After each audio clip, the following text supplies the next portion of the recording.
নমস্কার বন্ধুরা, আমি সোমাশ্রীস ব্লগে জানাই তোমাদেরকে স্বাগত। আমরা দুদিন আগে ঘুরতে গেছিলাম তারাপীঠ। তারই একটা ছোট্ট ব্লগ তোমাদের সাথে শেয়ার করছি।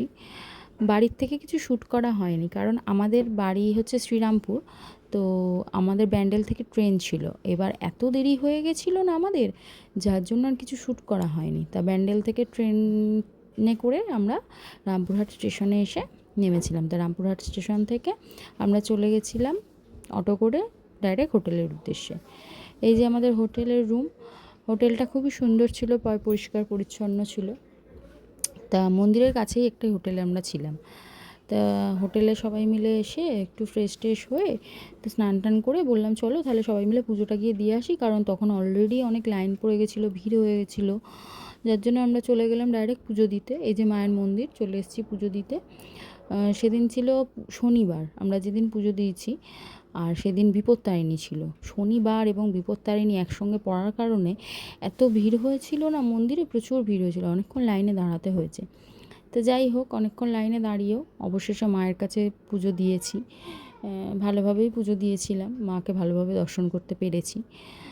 দিয়ে আমরা বেরিয়ে চলে এসেছিলাম একটু শ্মশানের দিকে। শ্মশানে একটি মন্দির আছে যেখানে মায়ের চরণ আছে, তো এটাকে অনেকে নাট মন্দিরও বলে।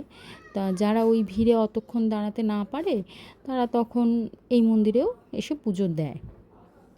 কি করবে বলো, অত ভিড়ে তো সম্ভব না, সবাই তো পারে না না দাঁড়িয়ে সারাদিন ধরে দাঁড়িয়ে পুজো দিতে। তো তারা এই মন্দিরেই পুজো দিয়ে মায়ের যা মনস্কামনা আছে, নিজেদের যা, সেগুলি মায়ের কাছে জানায়। তা ওইখান থেকে বেরিয়েই রাস্তার উপরে এই সমস্ত ছোটো ছোটো দোকানগুলো আছে।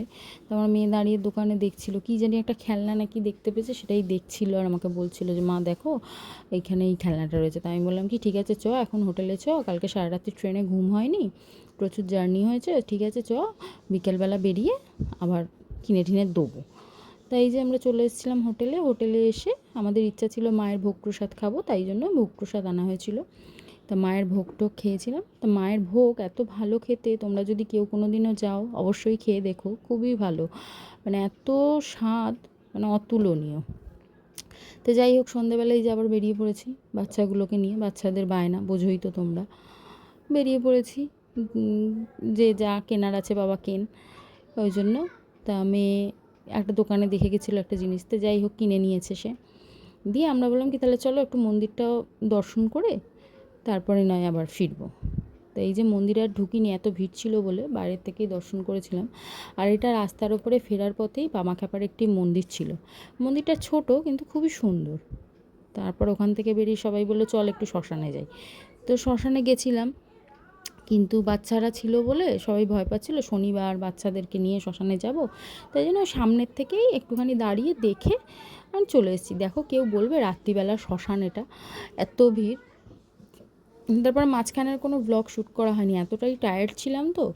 তো যাই হোক, এটা হচ্ছে ফেরার দিন। আমরা সেদিনকে 4:05 চলে এসেছি রামপুরহাট স্টেশনে, কারণ আমাদের 5:10 ট্রেন ছিল।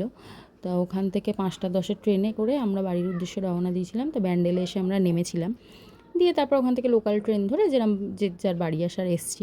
তো যাই হোক বন্ধুরা, তোমরা দেখো আর জানিও কেমন লাগছে আমার ভিডিও। কোনো ভুল ত্রুটি হলে একটু মানিয়ে নিও, কারণ নতুন তো, বুঝতেই পারছো। যাই হোক, আজকের মতন আসছি, টাটা বাই।